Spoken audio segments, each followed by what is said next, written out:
Madame, Monsieur, bonjour et bienvenue dans le JT de ce jeudi 27 octobre. Nous nous intéresserons aujourd'hui à la taxe sur les véhicules des sociétés, au licenciement sans cause réelle et sérieuse et au loyer commercial. Les sociétés qui possèdent, utilisent ou louent des voitures de tourisme doivent déposer au plus tard le 30 novembre 2016 auprès de leur service des impôts la déclaration numéro 2855 de taxe sur les véhicules des sociétés.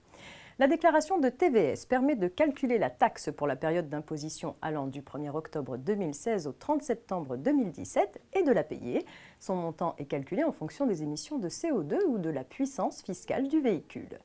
Le projet de loi de financement de la sécurité sociale pour 2017 envisage de modifier la période d'imposition de la TVS qui s'étalerait de janvier à décembre de l'année civile à compter du 1er janvier 2018 et de supprimer la déclaration spéciale numéro 2855.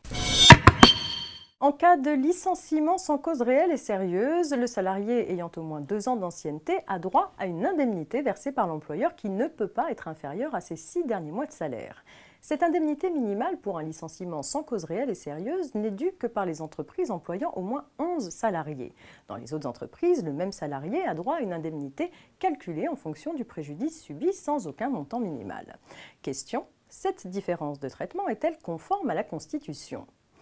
Le Conseil constitutionnel a déclaré que cette différence de traitement entre les entreprises de moins de 11 salariés et celles de 11 salariés et plus est justifiée par un but d'intérêt général, celui d'éviter de faire peser une charge trop lourde sur les entreprises estimées économiquement les plus fragiles. Dans la mesure où cette différence ne restreint pas le droit à réparation des salariés en fonction du préjudice qu'ils ont subi, l'application de cette indemnité minimale peut être limitée en fonction de l'effectif de l'entreprise. Et c'est une petite histoire de loyer commercial qui clôture cette édition. Une société locataire de locaux commerciaux, qui a donné congé au bail commercial renouvelé, avait obtenu en justice une diminution du montant du loyer du bail renouvelé 6 ans auparavant. Munie de son titre exécutoire, la société locataire a fait pratiquer une saisie-attribution à l'encontre de son bailleur pour recouvrer le montant des loyers versés en trop. Le bailleur a estimé que le congé donné par la locataire au bail renouvelé valait exercice du droit d'option et renonciation au renouvellement du bail et que la locataire ne disposait d'aucune créance de loyer à son encontre. Il a donc saisi le juge d'une demande de mainlevée de la saisie pratiquée. La Cour de cassation a rejeté la demande de mainlevée de la saisie-attribution formulée par le bailleur.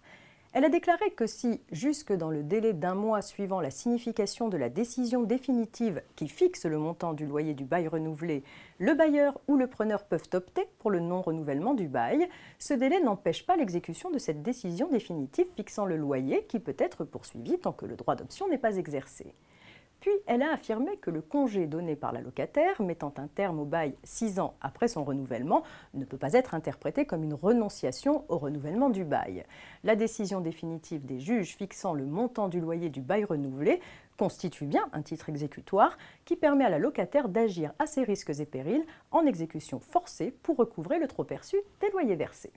C'est tout pour aujourd'hui, on se retrouve demain vendredi pour un dernier point avant le week-end.